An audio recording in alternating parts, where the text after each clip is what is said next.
What's up, legends, and welcome to the last first impressions video I have for the new Unmatched Marvel Teen Spirit set. I should point out first, before anything else, that using the link below at the top of my description, you can go to the Restoration Games website and buy the set. And I think it is my favorite and the best Marvel set to come out so far. So I highly recommend going and purchasing this set yourself. You also get a set of foil cards, one for each hero when you order from Restoration. So order from them and support them and get cool foils and enjoy one of the best Unmatched sets to come out in recent memory. And they sent me a preview copy to do videos on early, so I want you to support them because they're amazing people and they make an amazing product. Okay, so this is a first impressions video, which means I'm going to go over my initial thoughts of Squirrel Girl, this new hero, her ability, her cards, and at the end I'm going to give you a prediction of how good I think she's going to be in the meta. This is a fun little experiment because most of the time I'm wrong. And it's fun looking back on these videos a year from now and seeing how horribly wrong or how deviously correct some of my takes were, except I'm not that devious and usually not that correct. So, yes, me being wrong is usually entertainment for all. Squirrel Girl. Squirrel Girl. I'm going to butcher that so many times. Because I can't talk normally, and Squirrel Girl, the R's and the L's, they're all going to blend together for me, and I'll be saying Squirrel Girl at the end of the video. So, starting with the card back, you can see they're keeping the initial trend with the S and the G, with the tails of the girl and the squirrel. And I just think it's so funny in the bottom right corner how it says Squirrel Girl, and then the sidekick is just Squirrels, and she has squirrels galore. There is no false advertising here. Looking at her stats, Squirrel Girl is a melee fighter with 13 health and a move value of 2. She also has 8 sidekicks who are squirrels, also melee, also move value of 2. Squirrels are the first small fighter in Unmatched, so let's check the rulebook and see how they work. I actually have to read it right side up because there's a lot to read in this section. So, Squirrel Girl's sidekicks are squirrels. Do not place any squirrels at the start of the game. Works similar to Wukong and his clones. So at the start of each of your turns, you may summon a squirrel following these summoning rules. The may is a little bit tricky there because you have to summon a squirrel at the start of your turn. It just means you have to follow one of these two options. So basically, if you have any squirrel tokens off the board, place one squirrel in an empty adjacent space to Squirrel Girl. And if all of your squirrel turkeys, if all of your squirrel tokens are on the board, take one squirrel from the board and place it on an empty space adjacent to Squirrel Girl. So squirrels are summoned at the start of your turn, which means that you place them in an empty space adjacent to you if possible. If there's no empty space, you do not get a new squirrel. And this matters because you could be surrounded by opposing heroes, but also your own squirrels. So if you want to make more squirrels, the old squirrels have to move out of the way and make room for the new ones. Squirrels are small fighters, as it says here. Only fighters identified as small fighters on their character card are considered small, which clearly states there. Fighters like Alice from Battle of Legends Volume 1, who are small, are not small. They have to clarify it. That same thing with like large fighters, even though Bigfoot is big or Big Alice is big, they are not large fighters. Only the T-Rex or those heroes specified as large, such as Yo Mama, are large. Being small has a number of effects. Opposing fighters may move through them, and they may move through opposing fighters. We're going to come back to that. A small fighter may share a space with another fighter, including opposing fighters. Small fighters are considered adjacent to spaces they are in and to fighters they share a space with. So a small fighter may attack an opposing fighter in their space and vice versa. We're going to come back to that. Up to 4 small fighters may share the same space, in addition to any other fighter. And if a small fighter takes damage, all small fighters of the same type in that space take an equal amount of damage. So if a squirrel takes any damage, it and all other squirrels in its space are defeated.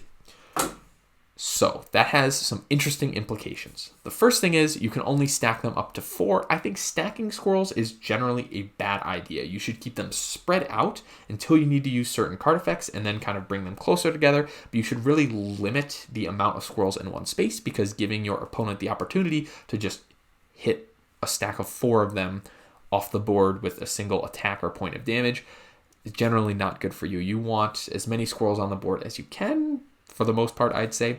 So keeping them not all clumped helps you avoid things like wily fightings and just like little red handsing them. Because you definitely want to lose like 1 or 2 in those scenarios and not 4. The things that were important are squirrels can move through. Sorry, this Superman swirl I have is distracting me, but like it's hard to go away. Anyways, squirrels can move through other fighters, and other fighters can move through them.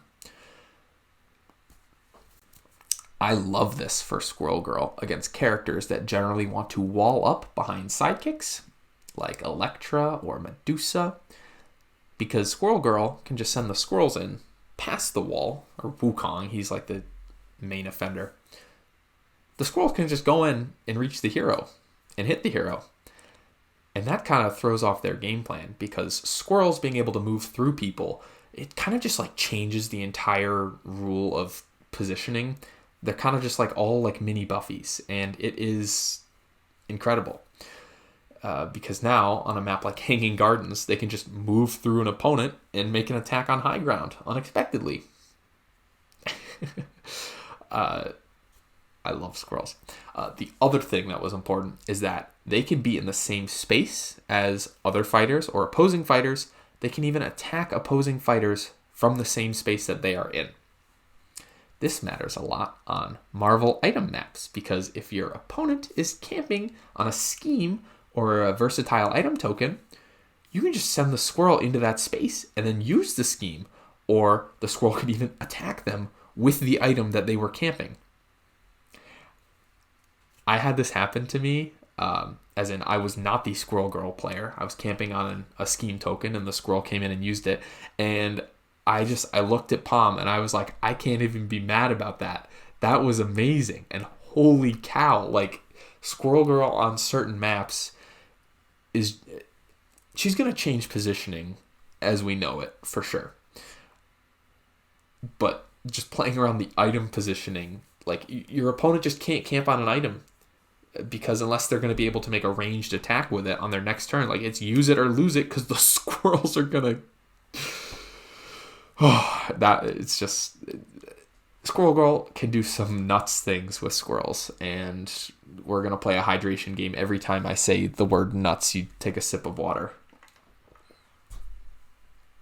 Come on, everyone, all together. Let's hydrate. So yeah, now that we have a little bit of understanding about what squirrels are and how they work and what they can do, let's take a look at some of Squirrel Girl's cards.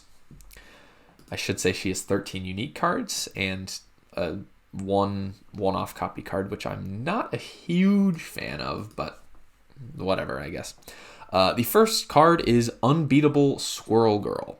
I would like to say, if Rosie the Riveter has a card that's like, we can do it, and it's a 4-value versatile that has the same effect, I'm gonna lose my mind, because I think that would just be so funny. But anyways, Unbeatable Squirrel Girl is a 4-value purple with a boost value of 1 and 2 copies. And it says, immediately, if there are 4 or more squirrels adjacent to the opposing fighter, cancel all effects on your opponent's card and ignore its value. So if there are not 4 or more squirrels adjacent to the opposing fighter, which includes the spaces that are typically adjacent to them, but also their space, this is just a blank 4. Not the best, but if there are 4 or more squirrels adjacent to the opposing fighter. This card is crazy because it's just like an ultimate defense, literally on defense, because Squirrel Girl will cancel the effect and just ignore the value. So your opponent's card does nothing, which is great in the case that it is like a beast form or something. But also offensively, this card is amazing too, because if it's not canceled, that is just 4 damage and your opponent also doesn't get an effect, and that is crazy.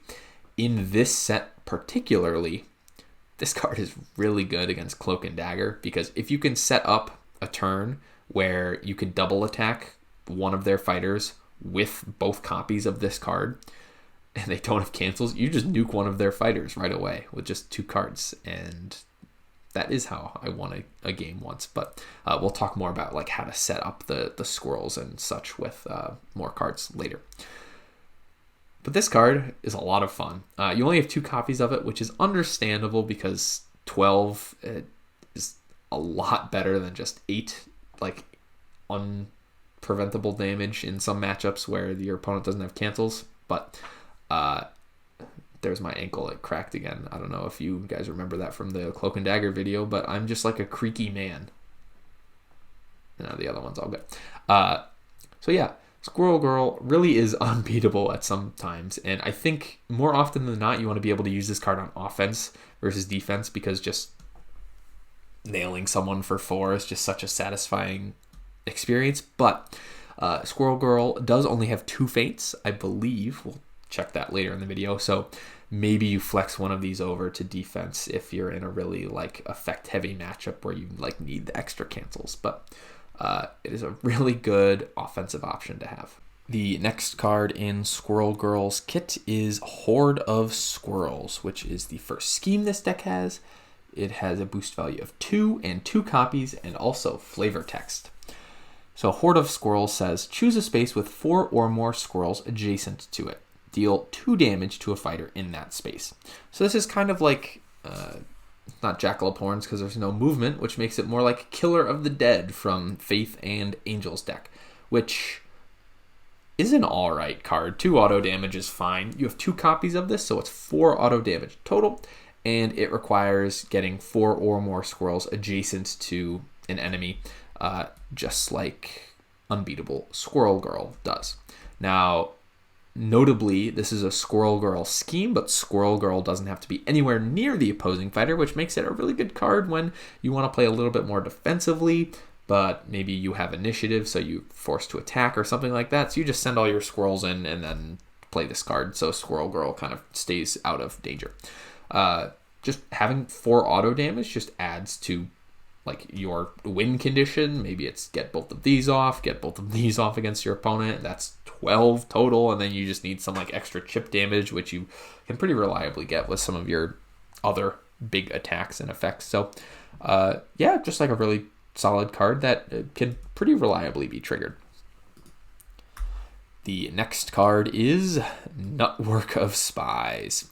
This is your second scheme. It has a boost value of 2 and 1 copy, and it says, look at an opponent's hand and choose 1 card for them to discard. If one of their fighters is adjacent to 4 or more squirrels, choose 2 cards instead. So by now you guys probably realize being adjacent to 4 or more squirrels is bad if you are not Squirrel Girl, because bad things happen to you. Network of Spies is basically the Sight from Spike and Drusilla's deck. It's interesting the Buffy set comparisons we're getting to this character, but I don't think she's anywhere close to that tier. Looking at an opponent's hand and getting rid of 2 cards is amazing by itself. The potential it gives you when maybe you take both of their cancels or just take both of their blocks and then smack them with something like Unbeatable Squirrel Girl, which you know will go through for 4 damage, or something like the next card we're going to talk about when they can't defend it, is really good. So this is like a really good first action setup for a second action wallop. And again, we're going to talk later about kind of how you set up yourself so that at the start of your turn, you can just trigger these things immediately, because I do think it is good to kind of get like a 2-for-1 turn where you can trigger multiple of these effects all at once, so you don't kind of waste those opportunities. But as we can see, getting a lot of squirrels on the board leads to some really good things for Squirrel Girl. I think it's all right that you only have 1 copy of this, because it is amazing. There just will be a little bit of deck randomness, like Excalibur or Phoenix Form, where it's like, oh, did I have Network of Spies in my opening hand, or was it my bottom card? Oh, I'm so quirky. What's going to happen? So yeah, you guys know how I feel about 1-copy cards. I did a whole consistency video about it, but generally not a fan. But in certain circumstances, when the card is just really powerful, it's understandable by its 1 copy. Just the fact that this is like a random card game can lead to some frustrating moments with cards like that. So would it have been better to just have 2 copies of, like, look at your opponent's hand and choose a card for them to discard? Probably. Would it be thematic? Not as much. You've got that nutwork going. All right. I love the card names that this deck has.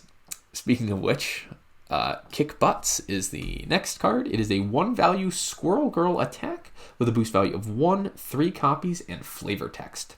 It says, during combat, increase the value of this card by +1 for each squirrel adjacent to the opposing fighter. 8 squirrels. This can be a 9-value attack, and you have 3 of them.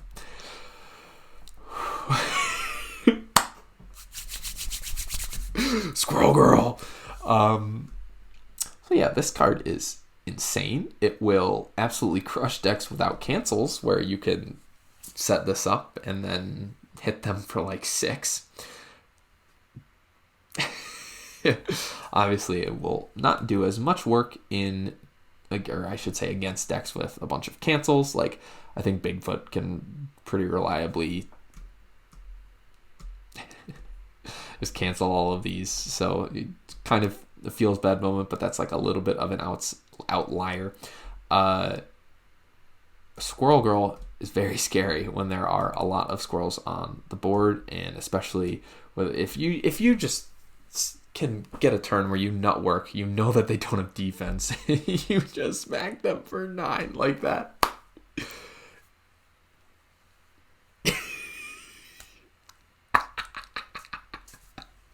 I want to do that on stream sometime.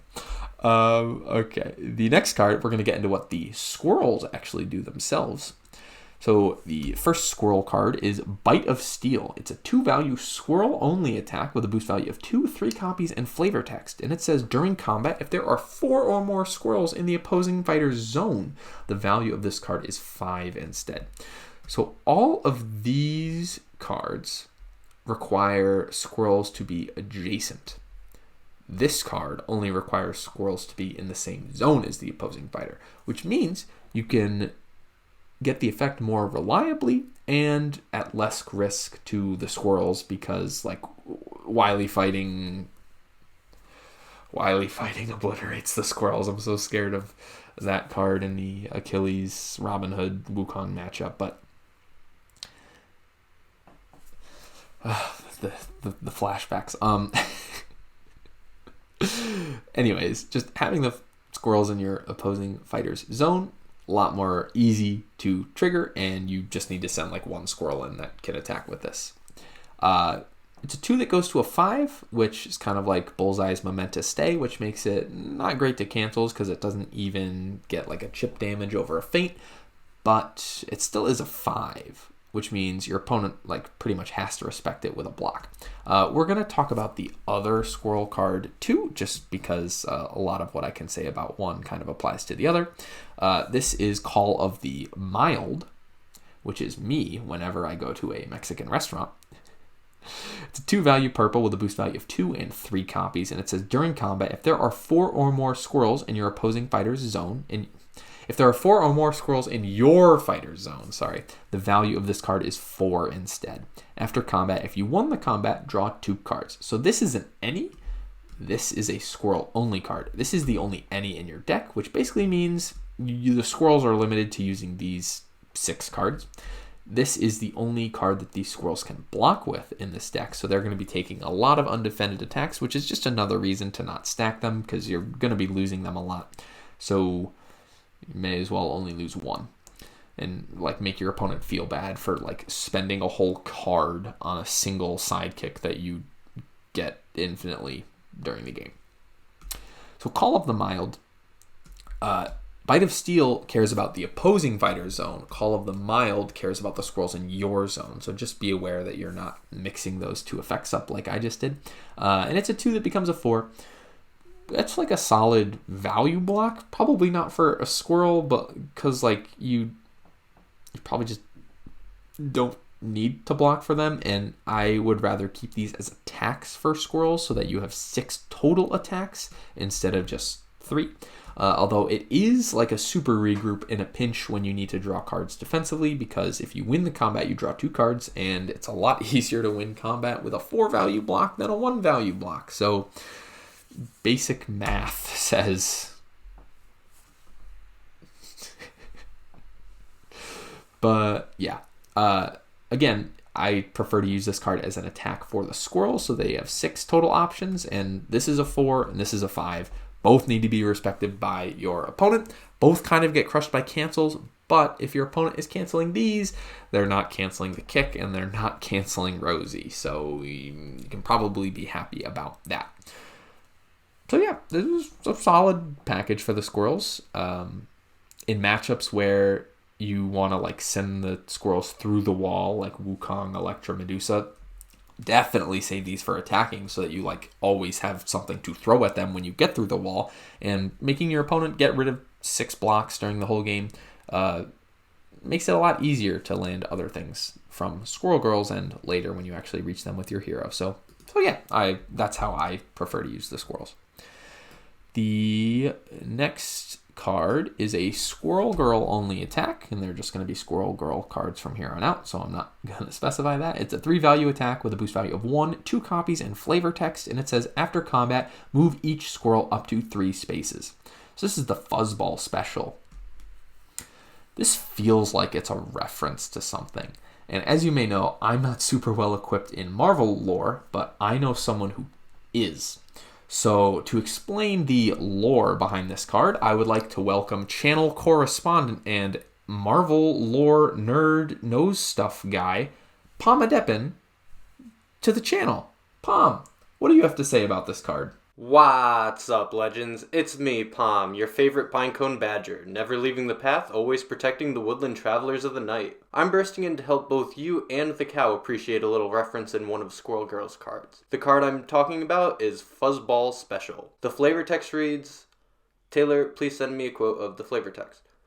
If you share the same Marvel experience as Baked Goods, being someone who watches everything in the MCU but not reading any comics, you might not be familiar with the Fastball Special. The Fastball Special is the iconic tag team attack where one character hurls a teammate towards the enemy. Originally, this move was performed by Colossus throwing Wolverine. It has since been used by other heroes such as Squirrel Girl throwing Tippy Toe at MODOK. Hopefully you appreciate the joke of Squirrel Girl being the first to perform the Fuzzball Special. I literally couldn't have said it myself. Thank you so much to Palm for giving us some insight on the origin of this card, and stay tuned to see more of him on the channel because he will be helping me with my map series that should be coming out in Map March, or if we fall behind, Map May. So the Fuzzball Special, it lets you move each squirrel up to 3 spaces. You have 8 possible maximum squirrels. That's a lot of spaces to move. I should mention that Squirrel Girl is probably going to be an absolute pain in the butt to play on Vorpal or TTS, just because you will literally be moving 9 things around on your turn. Playing with a timer especially will probably put you in a little bit of a pinch. But playing in person with all the squirrels was a very satisfying tactile experience. Just seeing like the little tiny tokens, seeing how many you could fit in your mouth, seeing how long it would take you to flush them out through your system. For legal reasons, that was a joke. Baked Goods Incorporated does not encourage nor advise eating the squirrel tokens.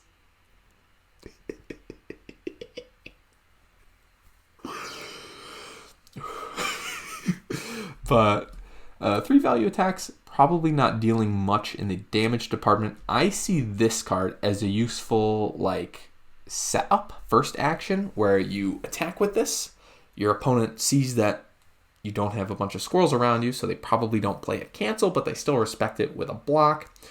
And then you move 4 or more squirrels in so that you can trigger a card effect like Unbeatable, Squirrel Girl, or Kick Butts. I think, like I mentioned, it's better to like set up the 4 squirrels when it's not your turn so that you don't have to waste an action on like a 4 squirrel trigger turn playing this. Or I should say, you don't have to waste an action playing something that isn't a 4 squirrel trigger. You can just do it immediately. But this is like a nice way to set that up in case you can't otherwise.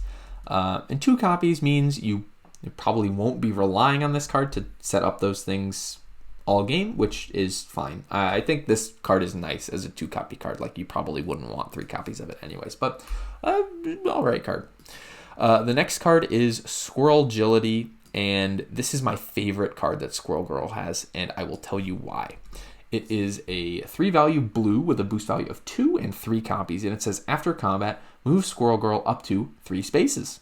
She may move through sidekicks. Do not count movement for spaces containing sidekicks. So, block cards that move you, really good. Moving on your opponent's turn is amazing, especially against ranged characters, because you can set up some surprise little attacks where they attack you from range, thinking that they'll be safe. I'm 3 spaces away from Squirrel Girl. She'll have to maneuver boost in on her turn, and I have 1 block card in my hand, so I'll be fine. And then you play Squirrel Agility, move adjacent to them, and then attack them twice, and you feel really good about that. It's just like good, efficient movement, especially for a move 2 character. You can move even more than 3 spaces with the effect. You can move through sidekicks, which lets Squirrel Girl get through the wall, like her fellow sidekicks. And you don't count movement for spaces containing sidekicks. So, if my math is correct, 3 free spaces plus 8 squirrels is 11. Plus 4 Electra Hand, or Outlaws, is 15, which means, if set up properly, Squirrel Girl can move around the entire Yukon Death Loop with a single card effect.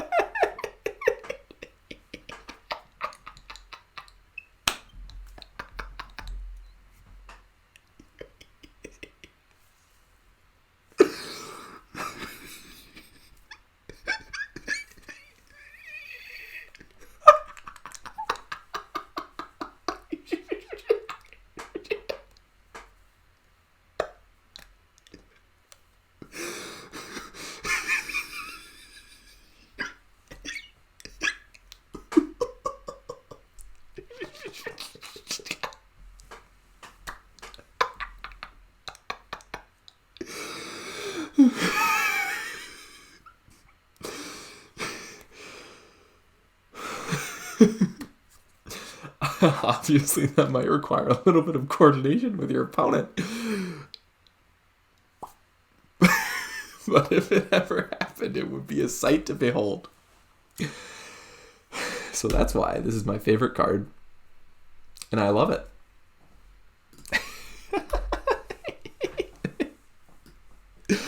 If the Yukon Loop is the most broken thing in the game, this card is the most powerful thing in the game because it beats the most broken thing in the game.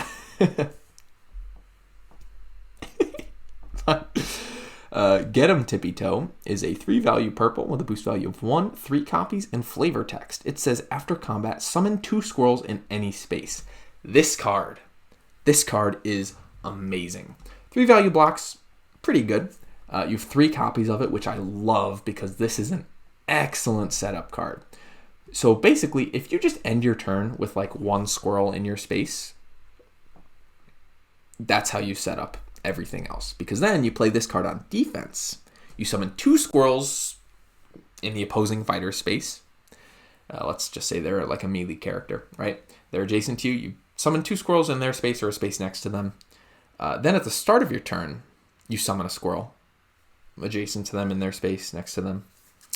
So now you started their turn with 1 squirrel, and then summon 2 squirrels more on their turn, and then 1 more at the start of your turn. And now all of these effects come online. This card is like the anchor of your defensive package because it just makes you so scary if you even just have like 1 squirrel in the area. And Tippy Toe's going to get them. It also just says summon 2 squirrels in any space, which could be any space on the board, which has some very interesting implications in certain game states depending on how your squirrels are set up. So you could even, like, if Wukong sends a clone after you, you can summon 2 squirrels in Wukong space, and if there's 2 other squirrels in his zones, you can just like double attack him with Bite of Steel out of nowhere. Pretty good. The next card is Eat Nuts. There's a joke. I know it's below me, so I won't say it. I'll just acknowledge its existence. Eat Nuts is a Squirrel Girl scheme that has a boost value of 2 and 2 copies, and it says Squirrel Girl recovers 2 health. Summon a squirrel in a space adjacent to Squirrel Girl. Also has flavor text. So this is just like a standard summon, recover 2 health, do something else scheme that we've seen so many times before, like in Miss Marvel's deck or Dracula's deck, Moon Knight's deck. And they're all just solid cards. You have 2 copies, so that's 4 total health recovered, which is good for a character with relatively low starting health. 13 is pretty squishy, and like, I think this is the only printed 4 in her deck, so she's going to be blocking for 3 a lot, so having the extra healing is good. And summoning a squirrel, just another nice like little extra bonus. Notice, though, it does have to follow the normal summoning rules, which means the space has to be empty. So make sure there's an empty space so that you actually get the squirrel next to you. The next card is Squirmish, which might be the most controversial card in this deck. This is another printed 4. So it is a 4 value purple with a boost value of 1 for Squirrel Girl. It has 2 copies and flavor text, and it says after combat, summon a squirrel in Squirrel Girl's space. Then place Squirrel Girl in any space in her zone. So the comparison that Palm initially made to Skirmish from Squirmish seems like it would be an apt comparison. And when he played this card, he didn't even read it. He just read the name and said, oh, I know what this does. And then he moved my fighter 2 spaces because he won the combat. But then I said, wait a minute, Palm, what does that card do? And then he read it, and he goes, oh, why does this card do this? Because this card is not like Skirmish. Aside from giving you a squirrel for free, which is a nice little effect, it doesn't let you move one of the fighters in combat up to 2 spaces if you won. It just lets you place Squirrel Girl in any space in her zone, which makes it more like a sly monkey or sly squirrel in this case. That is a 4 value and not like a Squirrel Girl Skirmish.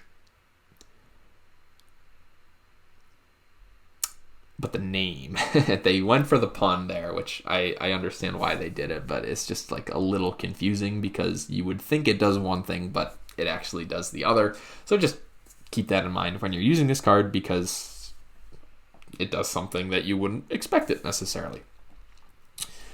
It'd be really funny if this was your first Unmatched set and you said Squirmish, okay, and then you saw other characters have Skirmish, and you go, oh, that lets you move the fighter anywhere in their zone, and then you go, what the hell is this? It's kind of like if you learned the Fuzzball special first and then said, what the heck is the fastball special? But anyways, having the movement guaranteed is nice. Being able to move anywhere in your zone is also nice because that could potentially be a lot more than 2 spaces.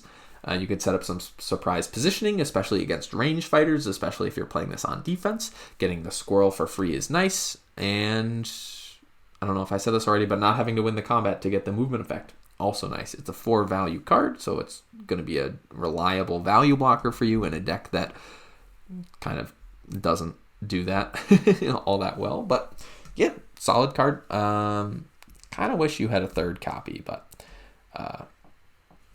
yeah, it's all right, I guess, with 2s. It's a good card. The next card that is basic, and this time like actually what you think it is Dash. Dash is a 3 value purple with a boost value of 2 and 2 copies and flavor text. And it says, after combat, move Squirrel Girl up to 3 spaces. It does what you think it does. And Dash is like a decent card, especially on defense, especially against range fighters, because movement when it's not your turn is very good. Setting up surprise positioning is very good. And yeah, it's just a solid card. Not as good as Squirrel Agility, though. And the last card is Feint, which is the normal feint except with flavor text. Why won't you let me move you? There we go. Oh boy. We're getting a new computer soon, so we're hopping off the struggle bus at the next available stop. So hopefully these videos just get a little bit less frustrating to watch as you see my computer struggle to run Vorpal and OBS at the same time. You only have 2 copies of Feint, so not the standard cancel package, but remember you do have Unbeatable Squirrel Girl available as extra cancels, but these aren't always going to trigger. You need the 4 squirrels in the adjacent to the opposing fighter in order to get this to trigger, and you would prefer to have this available on offense, because just like nuking your opponent for 4 is just nice. So 2 copies of Feint. This isn't necessarily a horrible thing because your squirrels already don't have cancels. So it's not like your opponent is really going to be baiting out your feints for the juicy effects they want. Sinbad will be playing Voyage Home into a squirrel so that it is guaranteed to trigger, which in general might be a pretty big downside in certain matchups where you really want to cancel some of your opponent's stuff and you can't because you are forced to make a squirrel at the start of your turn and your opponent can always just hit it for their effects. Why am I talking in this voice? But we've seen some other decent decks without cancels like Wukong and Little Red and Yananga be fine because the rest of their deck makes up for it. And that's the question. Does the rest of Squirrel Girl's deck make up for it? I want to say yes, because I want this character to not be a meme so badly. So let's talk about things she does well and things she doesn't do well. She has a variety of effects. She has big damage, she has cancels, sometimes offensive, she has card hand peeks and card rips, she has auto damage, she has healing, she has a ton of movement on her cards, and not a lot of card draw. And she can generate squirrels. She generates lots of squirrels. I think the main issue I have with her is that she really has like 11 good attacks, being the 3 butts, the 3 bites, the 3 milds, and the 2 unbeatables. And they are all susceptible to cancels, which isn't necessarily the worst thing in the world because there are 11 of those attacks and most decks only have 3 cancels. So eventually you're going to get some of the damage through. It's just going to be annoying if you get all 3 9-value kick butts canceled, but that's why you have Nutwork to rip out the feints first.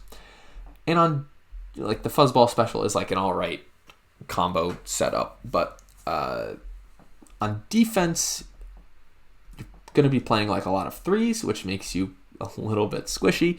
So I think the game is going to have to go like a little fast for you because you don't really have enough defensive options to survive the long game. And this is something that I think Chad pointed out. You notice anything about her boost values? Is that they're all 1 or 2, which means Squirrel Girl is capped out at moving 4 spaces. I guess 5 if you count the squirrel boosting their maneuver to reach someone, but the squirrels only have like 6 total cards. So exhaustion is probably going to be a problem for her because her opponent can probably just run away. Although she does have 5 really good passes, and she can even take some of the opponent's passes to make the number more even. But I think she wants to play fast. I think she wants to play aggressive and use lots of her squirrel-dependent effects to her advantage before her opponent can draw a lot of cancels. The problem is she might not be able to summon squirrels as fast as she wants because it is 1 per turn unless you're playing like Get 'em Tippy Toes or Eat Nuts or Squirmish to give you more squirrels. So I think a lot of it is about gaining a lot of squirrels and then maintaining a lot of squirrels by not making it easy for your opponent to farm them. I really think you should not stack them unless you absolutely have to. You should keep them all spread out so that if your opponent is gonna attack them, they only kill 1 with that action, with that card, which kind of seems like a waste for most fighters unless it's like a cloak attack where you have to discard a card anyways, or like a little red's what big hands you have, or like an Achilles battle hardened. So there are some pretty big weaknesses, but the strengths of this deck, as in like the left side of the screen, it just entices me so much. I think this character can pull off some really crazy plays. I think the squirrels kind of busting through the walls gives her an advantage against certain characters, certain top tier characters that like no other character has. So I think this character is kind of hard to judge, not having tested her extensively, but if I had to guess, I think she's going to be high B, and I really want her to be higher than that because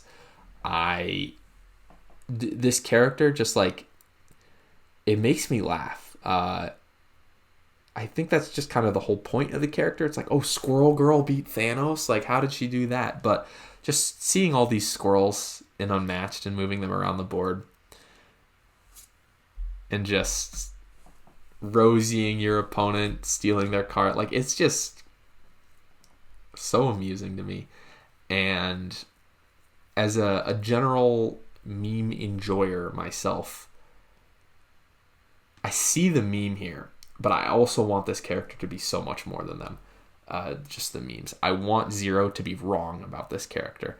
I want this character to be like a solid A, but realistically, she's probably going to be like low C.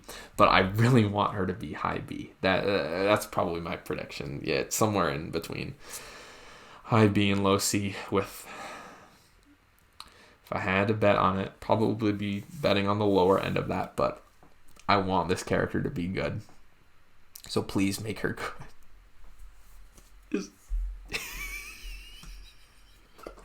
Alright, we're going to end the video there. So thank you so much for watching. This is the last of my Teen Spirit first impressions. So let me know what your first impressions are of Squirrel Girl, how good she's going to be, just if she's a meme, if she's not a meme, and just your general opinions on the set as a whole now that I've covered every character. So once again, be sure to go to restorationgames.com/shop/Teen Spirit order. I don't know if that's actually the link, but go to whatever it actually is and buy the set for yourself so that you can start playing it ASAP as possible and learn the secrets of the squirrels. So yeah, my name is Baked Goods. Thank you for joining me on my first impressions of Teen Spirit. Thank you so much for watching. And as always, like, subscribe, and yay!